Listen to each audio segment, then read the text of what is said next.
इंसानियत की अपंगता के लिए भी कोई दवा बनाई जाए और जो मंग से विकलांग हैं उन्हें भी 2 बूंद पिलाई जाए। ये चंद लाइनें कोकिल राज पुरोहित की है, जिन्होंने विकलांगों के लिए लिखी है। हम तमाम योजनाएं विकलांगों के लिए लेकर आते हैं और दिव्यांगों का नाम देकर उन्हें सम्मानित किया जाता है। जबकि ये लाइनें विकलांग कही गई थी, इसलिए मैंने विकलांग शब्द का उपयोग किया। अब विकलांगों को दिव्यांगजन कहकर संबोधित करना बेहतर लगता है। हर बार जनप्रतिनिधि बड़े बड़े स्लोगन में इनके लिए बड़ी बड़ी योजनाएं और बड़ी बड़ी लाइनों की बौछार लगा देते हैं, लेकिन ज़मीनी हकीकत कितनी है ये देखने से ही पता चलता है। अधिकारियों को फुर्सत नहीं है कि इनके लिए इनकी फाइलें खोलना तो दूर, वे धूल तक के साफ नहीं करते हैं। राजनांदगांव जिले में भी तमाम बार इन्होंने अपनी आवाज़ें बुलंद की, लेकिन इनकी आवाज़ कहीं न कहीं दबाकर दफन कर दी गई है। हम इस पर कई अरसे से काम कर रहे हैं। सबसे पहले हम 2016 की बात करेंगे, जहां विकलांगों ने एक ग्रामीण एरिया में जाकर अपना काम किया और काम भी ऐसे किया कि अपने काम के जरिए उन्होंने अपने लोगों को बुलाया और शासन तक अपनी बातें पहुंचाने का प्रयास किया, लेकिन वे बात वहीं तक दब के रह गई और आगे नहीं आ सकी। हम सबसे पहले ये भी बताना चाहेंगे कि हम इस विषय को लेकर क्यों आए हैं, क्योंकि इसी माह 10 तारीख को फिर एक विकलांगों ने प्रोटेस्ट किया और वर्तमान सरकार को भी अपनी बातें पहुंचाने का प्रयास किया। लगातार अपनी बातें पहुंचा रहे हैं, कितनी इनकी बातें पहुंचेगी ये समझ से परे है। अक्सर आप लोगों ने टीवी सीरियलों और हिंदी फिल्मों में दिव्यांगों की मदद करते हुए कई बार सीन जरूर देख चुके हैं।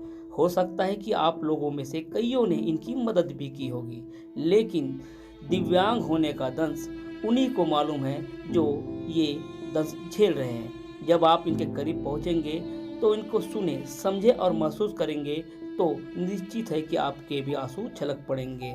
हमारे जनप्रतिनिधि अपने भाषणों में इन वर्गों के लिए लच्छेदार बोल वाहवाही लुटेर कर बटोर लेते हैं। वही दिव्यांगजनों की सामूहिक समस्याओं की आवाज़ अधिकारियों की फाइल के नीचे दफन कर दी जाती है। राजनांदगांव जिले के दिव्यांग तब ठगा सा महसूस करते हैं जब इन्हें केवल भाषणों में ही अच्छी अच्छी बातें और सारी कवायद करने और इनकी मांग पूरी करने के लिए बड़े बड़े नेता और अधिकारी इनको केवल आश्वासन देते हैं और उसके बाद वे खुद ही चुप हो जाते हैं। ऐसा नहीं है कि इन दिव्यांगजनों ने अपनी समस्याओं से अधिकारियों और जनप्रतिनिधियों को अवगत नहीं कराया होगा। निश्चित तौर पे कई बार ये लोग अपनी समस्याओं को लेकर आते हैं, क्योंकि इनकी समस्या इतनी गंभीर है कि इनको देखने के बाद हमारा दिल भी पसीज जाता है। आप जो देख रहे हैं ये सारे विजुअल 2015 और 16 के दरमियान के हैं। उस समय जब हम ग्राउंड रिपोर्ट में गए थे तब इन दिव्यांगजनों ने कहा था कि हमारा पैदा होना ही हमारे परिवार को खटकता है, या हमें पैदा होते ही गोली मार देना चाहिए ताकि हम शासन तक अपनी आवाज़ें ना पहुंचा सके। वही एक दिव्यांग ने तो यहाँ तक कह डाला कि हमें एक साथ सामूहिक तौर पे राष्ट्रपति जी से, महोदय जी से हम मांग करते हैं कि हमें इच्छा मृत्यु दे दी जाए। अब इतनी गंभीर समस्या है, यदि इन्हें नहीं सुनी जाए तो निश्चित है कि ये वर्ग पूरा नाराज और आक्रोश होगा, जो लाजमी भी है। आप जो देख रहे हैं अपनी समस्या लेकर उस दौर में आए थे और ये कलेक्टर ऑफिस पहुंचे थे, और ये ऐसा नहीं कि पहली बार ही आए, कई बार ये कलेक्टर ऑफिस पहुंचते हैं। आप देख सकते हैं कि इनका चलने का तरीका कैसे है और ये कितनी समस्या और कितने गंभीर रूप से यहाँ पर आकर अपनी बातें को कहते हैं। लेकिन क्या अधिकारी इनकी सुन भी पाते हैं? इनकी फाइल क्या बढ़ती है या वही के वही दफन कर दी जाती है? आप जो देख रहे हैं कि अपनी समस्याओं को अधिकारी को बता रहे हैं, ये कितने मजबूर के तौर पर बैठे हैं और वे अपनी बातें कह रहे होंगे। सबसे खास बात है कि स्कूलों को लेकर होती है, इनकी शिक्षा और दीक्षा को लेकर। लड़के तो कई बार अपनी शिक्षा कहीं न कहीं तक थोड़ी बहुत कर लेते हैं, लेकिन खासकर महिलाओं और उन बच्ची का क्या होता है जो अपनी दिव्यांग होने का दंश झेलती है और वे स्कूल ही नहीं पहुंच पाती, क्योंकि स्कूल में वे सुविधाएं आज तक उपलब्ध नहीं हो। हम फिर कह रहे हैं कि 2016 की बातें करना ज़रूरी है। हम तो आपको थोड़ा सा फ्लैशबैक में लेके चलते हैं। फ्लैशबैक का सीधा सीधा मायने है कि आप हिंदी पिक्चरों की तरह इस बार भी हमारे साथ थोड़ा सा फ्लैशबैक में जाना ज़रूरी है। अगर हमें आज की बातें समझनी है तो पुरानी बातों को याद करना भी ज़रूरी है कि उस दौर में भी हमने काम किया है जिस दौर में इतनी टेक्नोलॉजी नहीं थी और विकलांग अपनी आवाज़ें बुलंद कर रहे थे। तमाम ज़िले में इनकी शिविर लगाए जाते हैं ऐसा कहना है, लेकिन शिविर लगाए जाते हैं तो इनको इनका अधिकार क्यों नहीं दिया जाता है? इसे देखें और देखकर समझने का प्रयास करें कि हम 2016 में उन लोगों से मिले हैं जिन्होंने कहा कि उनको खाने तक के लिए कोई पूछता नहीं है, वे मोहताज है दाने दाने के लिए। और उन्होंने यह तक भी कहा कि हमें सामूहिक मौत दे दे या जैसे ही हम पैदा होते हैं हमें देखते ही या पैदा होते ही गोली मार देना चाहिए।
वो आत्मघाती ही कदम हमारे लिए सामने आ रही है। हम लोग कर क्या सकते हैं सर? हमारे सामने अभी हम लोग अपने के लिए एक मांग के अनुरूप हम लोग जहाँ जहाँ अपने को आवेदन देना है वहाँ वहाँ स्तर तक आवेदन दे रहे हैं। लेकिन यहाँ तो छत्तीसगढ़ राज्य में विकलांगों के लिए एक नई विकलांग नीति में एकदम संशोधन की जरूरत है। इसके लिए एक नई नीति निर्धारण की जरूरत है जिनमें ये सब मुद्दा आए सामने ताकि विकलांग हितग्राही लाभान्वित हो सके।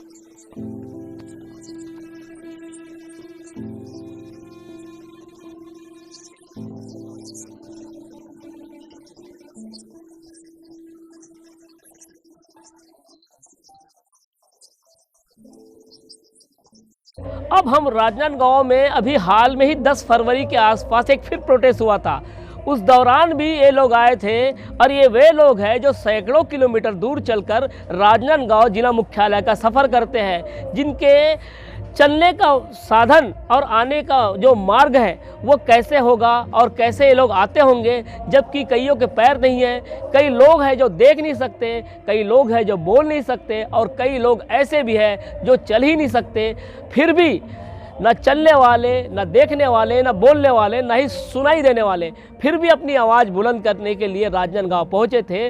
निश्चित मान कर चलते हैं कि इनकी आवाज़ें दफन कर दी जाती है या फिर उसे सुना ही ना जाए, एक ऐसा एक परत बनाई जाती है, तो निश्चित मान के चले वो परतें काम करती है और इनकी आवाज़ें वही अपनी जगह पर दफन होकर रह जाती हैं।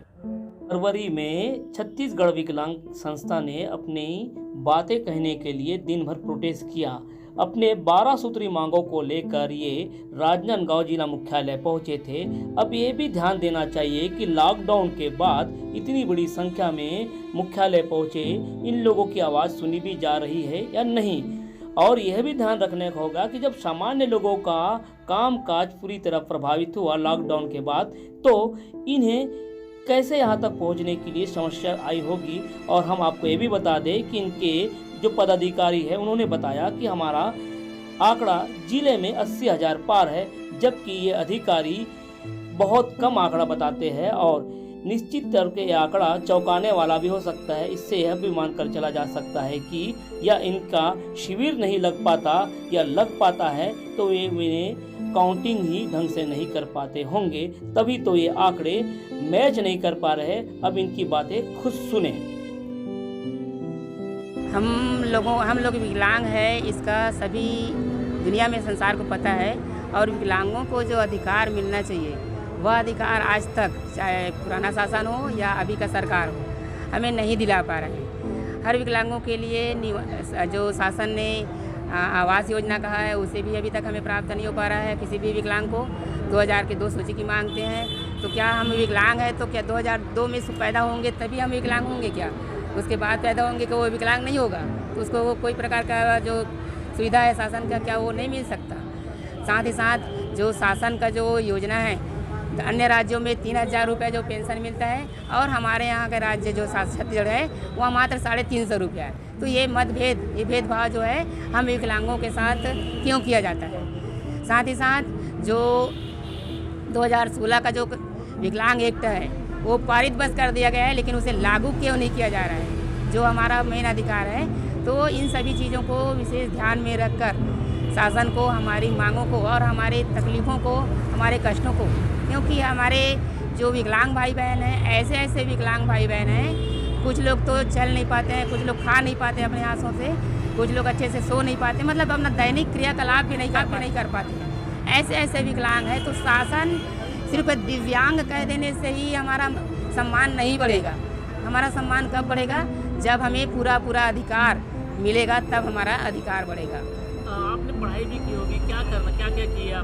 मैंने पूरा पढ़ाई एमए तक पढ़ाई किया है और एमए तक पढ़ाई करके मैंने कम से कम 3-4 बार शिक्षक के लिए शिक्षक पात्रता भी पास कर लिया है और डीएड भी कर लिया है। और अपनी पात्रता के आधार पर मैंने कई बार शिक्षाकर्मी का परीक्षा फॉर्म भी भर लिया है, परीक्षा दिला चुका हूँ, लेकिन आज तक किसी प्रकार से मुझे कोई आरक्षण, कोई सुविधा नहीं मिली। अभी वर्तमान में हम लोग छत्तीसगढ़ विकलांग मंच के माध्यम से प्रत्येक जिले में आज 12 सूत्री मांग को लेकर एक दिवसीय धरना प्रदर्शन का आयोजन किए जा रहे हैं, जिसमें मुख्य रूप से 12 बिंदु अंकित है। उस 12 बिंदु को अतिशीघ्र छत्तीसगढ़ शासन और केंद्र शासन दोनों जो है अमल में लाया जाए और हमारी मांग जो है उसको पूर्ण किया जाए। क्या कहना चाहेंगे? कितने की संख्या में होंगे जिले भर में, और क्या सरकार से आप क्या उम्मीद करते हैं? उम्मीद तो यही रखते हैं कि हमारे राजनांदगांव जिले में लगभग 80 के आसपास, 80,000 के आसपास दिव्यांग साथी हैं। हम चाहते हैं कि जल्द से जल्द हमारी मांग को है पूर्ण कर ले, अन्यथा हम जो है राज्य में और केंद्र में भी इनका पहल चल रहा है कि आने वाले विगत समय में हम जो है अनिश्चितकालीन धरना पे बैठने वाले हैं। कल्याण विभाग के अधिकारी BL ठाकुर इनका आंकड़ा कितने आराम से बताते हैं, इन्हें भी सुने और एक क्या सुविधा दे रहे उसे जाने। क्या कैसे शिविर लगा रहे हैं, अब तक की स्थिति क्या है? वर्तमान में जिले में 12,302 दिव्यांग हैं। दिव्यांग जो 40% से ऊपर हैं, इनकी संख्या है 12,302। हर प्रति शुक्रवार को मेडिकल बोर्ड में प्रमाण पत्र बनती है और जगह में चिन्हांकित कर रहे हैं कि जहाँ पे शिविर की आवश्यकता होती है, प्रमाण पत्र नहीं बने, वहाँ पे शिविर लगा करके प्रमाण पत्र बनवाया जा रहा है। इनका राशन और सर इनकी पेंशन क्या स्थिति है? इनकी पेंशन की स्थिति के लिए क्या है, BPL सूची में नाम होना अनिवार्य है। बहुत सारे दिव्यांगजनों का नाम 2002 की BPL सूची में नाम नहीं होने के कारण में वो लाभान्वित नहीं हुआ है। जिनका नाम 2002 की BPL सूची में है वही पेंशन के लिए पात्र है, जिनको लाभ दिया जा रहा है। खबर को लेकर हम जब तमाम लोगों से मिले तो मिलने के बाद यह मानकर भी चलना चाहिए कि जब हम मिल रहे हैं तो हमें इन्हें देखकर या इन्हें महसूस करने के बाद ऐसा लगता है कि निश्चित मान के चलिए कि हम पूरे फिजिकल फिटनेस के दौर से गुजर रहे हैं। नया टेक्नोलॉजी भी है और इनका कहीं ना कहीं वो अंग जो नहीं होने की वजह से भी ये अपनी बातें कहते हैं और कई लोग हैं जब प्रतिभा अपना दिखा चुके हैं, उसके बावजूद भी ये महरूम हैं उन सुविधाओं से जो इनको मिलनी चाहिए। लगातार हम खबर के माध्यम से आप लोगों तक ये चीज़ें पहुंचा रहे हैं। इस खबर में मेरे साथ आज सबसे अगर अहम बात देखी जाए तो हरीश सोनवाने हैं, जो पूरी खबर के दौरान मेरे साथ थे। सुरेंद्र साहू भी है, नीलकंठ साहू भी है और मैं अखिलेश।